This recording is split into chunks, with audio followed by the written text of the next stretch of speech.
Hello viewers, back to my YouTube channel Concepts of Statistics. I hope students you are fine. Students आज हमारा topic है testing hypothesis about standard deviation. इसमें जो है हम लोग सबसे पहले तो टेस्टिंग करेंगे स्टैंडर्ड डेविएशन की एंड देन हम डिफरेंस बिटवीन स्टैंडर्ड डेविएशन जो है उसकी भी टेस्टिंग करेंगे। लेकिन सबसे पहले जो हम टॉपिक डिस्कस करेंगे वो करेंगे testing hypothesis about standard deviation. अब ये हमारे पास क्या 4 लार्ज सैंपल्स। अब हम लेट्स सपोज करते हैं अगर हम लोगों को हाइपोथेसिस बनानी है कि हमारे पास नल हाइपोथेसिस है एच नॉट और उसमें जो स्टैंडर्ड डेविएशन है उसकी वैल्यू किसी स्पेसिफाइड स्टैंडर्ड डेविएशन की वैल्यू के बराबर है। ये हमारे पास सिग्मा नोट यहाँ पे क्या specified value.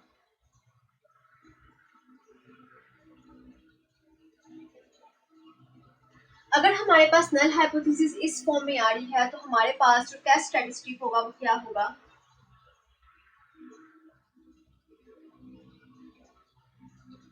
z equals s minus sigma nought over. Students ये हमारे पास टेस्ट स्टैटिस्टिक बन जाएगा। हम लोगों ने तब यूज करना है जब हम लोगों ने टेस्टिंग हाइपोथेसिस करनी है अबाउट स्टैंडर्ड डेविएशन और हमारे पास जो सैंपल साइज होगा वो लार्ज होगा। और अगर हमारे पास हाइपोथेसिस इस तरह की फॉर्म में आ गया तो हम ये वाला टेस्ट स्टैटिस्टिक जो है वो यूज करेंगे। अब हम इसके एक एग्जांपल को सॉल्व कर लेते हैं, उससे ज्यादा अच्छा आइडिया हो जाएगा आपको कि किस तरह से क्वेश्चन को सॉल्व करना है। देन हम इसकी डिफरेंस बिटवीन जो स्टैंडर्ड डेविएशन है उसकी भी हाइपोथेसिस टेस्टिंग कर लेंगे।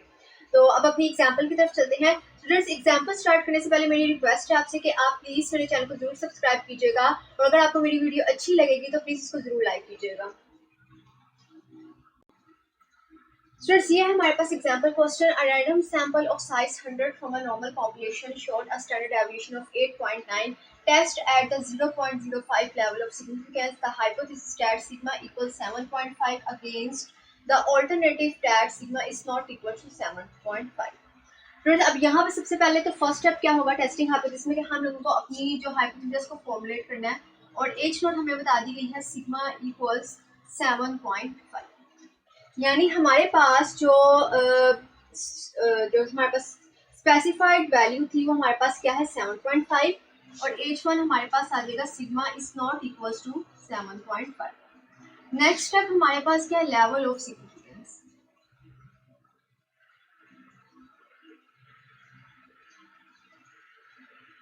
विच is alpha equal 0.05।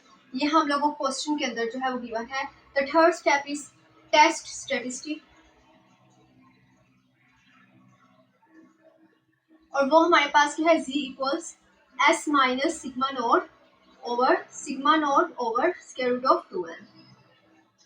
And student the fourth step is calculation. तो सब हम लोगों को इसके अंदर अपनी वैल्यूज को जो है वो पुट करना है कैलकुलेशंस के अंदर।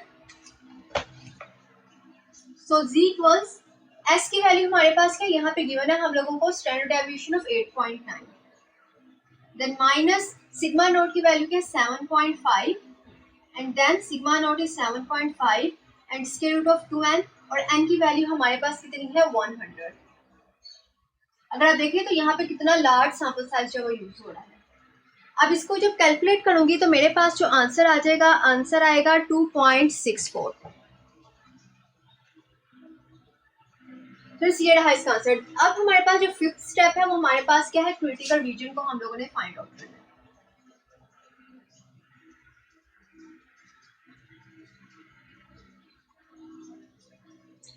फ्रेंड्स क्रिटिकल रीजन को फाइंड आउट करने से पहले हम लोग को देखना है कि हमारे पास ये 2 टेल टेस्ट है या 1 टेल टेस्ट है। ये हमारे पास 2 टेल टेस्ट है।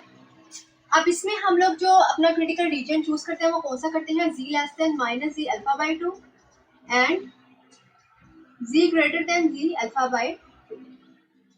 अब हमारे पास जो यहाँ पे अल्फा की वैल्यू है वो 0.05 divided by 2 and z greater than z 0.05 and divided by 2। इससे हमारे पास आंसर आ जाएगा z less than minus z 0.025 and z greater than z 0.025। अब हमारे पास इसकी वैल्यू होती है, हम किसको चूज करेंगे पॉजिटिव वाले को, क्योंकि हमारे पास आंसर z का किस में है पॉजिटिव में, तो हमारे पास आ जाएगा z ग्रेटर देन 1.96।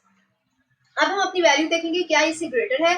2.64 जो है वो 1.96 से ग्रेटर है। इसका मतलब है कि हम लोग अपनी हाइपोथेसिस को रिजेक्ट करेंगे क्योंकि हमारी वैल्यू जो z है वो फॉल्स कर दी इन द क्रिटिकल रीजन। तो हम यहाँ पे अपना डिसीजन क्या लिखेंगे, reject H naught because the value of Z falls in the critical region.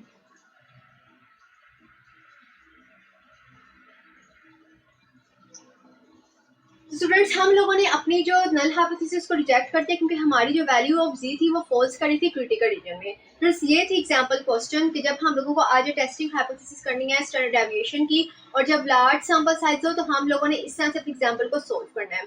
I hope students आपको ये समझ आया होगा। अगर आपको ये समझ नहीं आया तो आप कमेंट बॉक्स में कमेंट कर सकते हैं। हम अपनी नेक्स्ट टॉपिक की तरफ चलते हैं जो कि डिफरेंस बिटवीन होगा स्टैंडर्ड, यानी हमने टेस्टिंग हाइपोथेसिस करनी है डिफरेंस बिटवीन स्टैंडर्ड डेविएशंस। तो अब हम उसको डिस्कस कर लेते हैं। तो जब हमारे पास नेक्स्ट टॉपिक है testing hypothesis for difference between two standard deviations. Students हमारे पास यहाँ पर जो है टू लार्ज सैंपल साइज हम लेंगे N1 एंड N2 से और उसको हम लोग इंडिपेंडेंटली ड्रॉ करेंगे नॉर्मल पॉपुलेशन से। तो हमारे पास जो डिफरेंस आ जाएगा S1 माइनस S2 का जो डिफरेंस आ जाएगा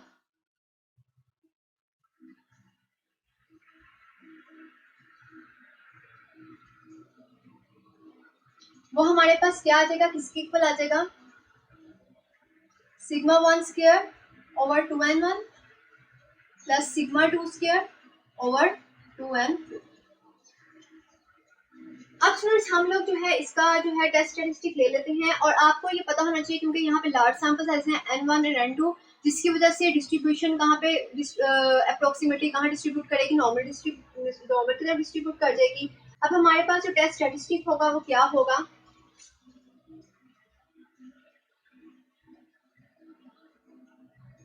Z equals S1 minus S2 minus sigma 1 minus sigma 2 over and then sigma 1 square over 2n1 plus sigma 2 square over 2n2। अब स्टूडेंट्स हम इसके एग्जांपल क्वेश्चन को सॉल्व करते हैं और देखते हैं कि उसको हम किस तरह से आंसर आएगा और किस तरह इसको टेस्ट स्टैटिस्टिक्स को यूज करेंगे। चलिए अब एग्जांपल की तरफ चलते हैं। फिर ये हमारे पास example, the following table gives means and standard deviations of marks obtained by the candidates in examination held at two centres A and B. Assume the marks follow normal distribution. ये आपको गिवन है table जिसमें आपको number of candidates बता दिए हैं N1, ये हमारे पास N1 की वैल्यू है और ये हमारे पास N2 की वैल्यू है। यहाँ पे आपको मीन से दिए गए हैं और स्टैंडर्ड डेविएशन से दिए गए हैं। ये हमारे पास S1 है और ये हमारे पास S2 है। अब हम लोगों ने क्या फाइंड आउट करना है, क्या हाइपोथेसिस हमारे पास गिवन है, is the difference between standard deviation significant. अब हम लोगों ने इसके ऊपर जो है अपनी टेस्टिंग करनी है। सबसे फर्स्ट स्टेप हमारे पास क्या होगा कि हमने अपनी हाइपोथेसिस को फॉर्मुलेट करना है H not. The first one आपको पता है कि यहाँ पे हम लोग टेस्टिंग हाइपोथेसिस करने हैं difference between two standard deviations. तो हमारे पास जो हाइपोथेसिस है वो क्या आ जाएगी, sigma 1 equal sigma 2। There is no difference between the two standard deviations. H1 इसकी ऑल्टरनेटिव आ जाएगी, sigma 1 is not equals to sigma 2. Then the second step is level of significance.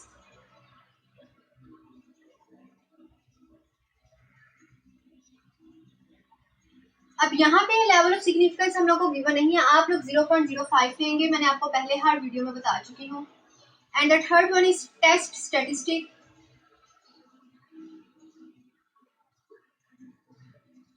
Test statistic हम लोग वो वाला यूज करेंगे जिसमें हम लोगों ने difference between two standard deviations निकाला था, S1 minus S2 over S1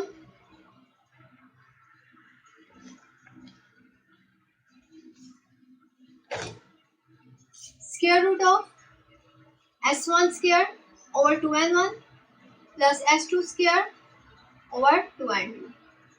अब इसके अंदर हम अपनी वैल्यूज को पुट करेंगे। मैंने यहाँ पे सिग्मा 1 माइनस सिग्मा 2 नहीं लिया क्योंकि यहाँ पे हमारे पास कोई भी वैल्यू जो स्पेसिफाइड वैल्यू गिवन नहीं थी और जो सिग्मा 1 था वो सिग्मा 2 के बराबर था। इट मीन्स यहाँ पे वैल्यू क्या आनी थी, हम लोगों के पास दोनों बराबर थे। देन सिग्मा माइनस सिग्मा 0 बन जाता है तो वो लिखने की जरूरत नहीं है हम लोगों को। नेक्स्ट हम इसकी कैलकुलेशंस कर लेते हैं।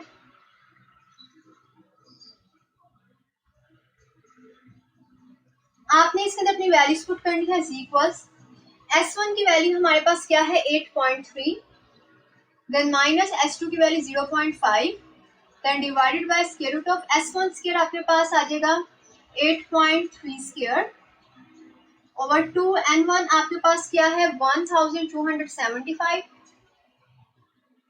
And then plus and then square लेंगे नेक्स्ट का 6.5 square and then divided by 2 into and 2346 and अब जब हम इसकी वैल्यू को कैलकुलेट करेंगे तो हमारे पास जो आंसर आ जाएगा कैलकुलेशन के बाद the answer it's 9.47. Students, the fifth step is critical region.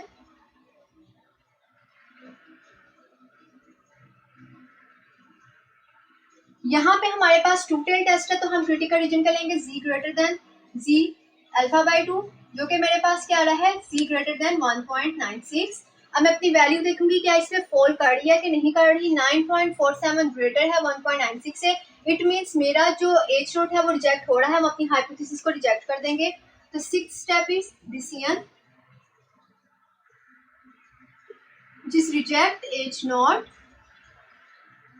because the value of z falls in the critical region. अब हम लोगों ने अपनी जो हाइपोथेसिस थी एच नॉट उसको रिजेक्ट कर दिया. अब हम लोगों ने कंक्लूड क्या करना है. हमारा क्या था is the difference between the standard deviation significant. Yes the difference between the standard deviation significant. Significant का मतलब है क्या ये रिजेक्ट हो रहा है हमारे पास. इसका मतलब क्या रिजेक्शन. तो यस ये हमारे पास रिजेक्ट हो रहा है क्योंकि हम लोगों ने अपनी नल हाइपोथेसिस को रिजेक्ट कर दिया है. आई होप स्टूडेंट्स आपको ये एग्जांपल्स जो है समझ आई होंगी और आपको ये टॉपिक भी समझ आ गया होगा. जस्ट आपको इसमें फॉर्मूलाज याद करने की जरूरत है और थोड़ा सा डिफरेंस याद रखना है कि अगर हमारे पास इस तरह का केस आ जाए तो हम लोगों ने उसके लिए क्या फॉर्मूला यूज करना है. ज्यादातर जो क्वेश्चन है वो टेस्ट स्टैटिस्टिक पे बेस करते हैं. आप कौन सा टेस्ट स्टैटिस्टिक जो है वो यूज कर रहे हैं. स्टूडेंट्स अगर आपको मेरी वीडियो अच्छी लगी है तो प्लीज इसको जरूर लाइक कीजिएगा और स्टूडेंट्स मेरे चैनल को सब्सक्राइब करना मत भूलिएगा. हम अपनी नेक्स्ट वीडियो में मिलेंगे. बाय.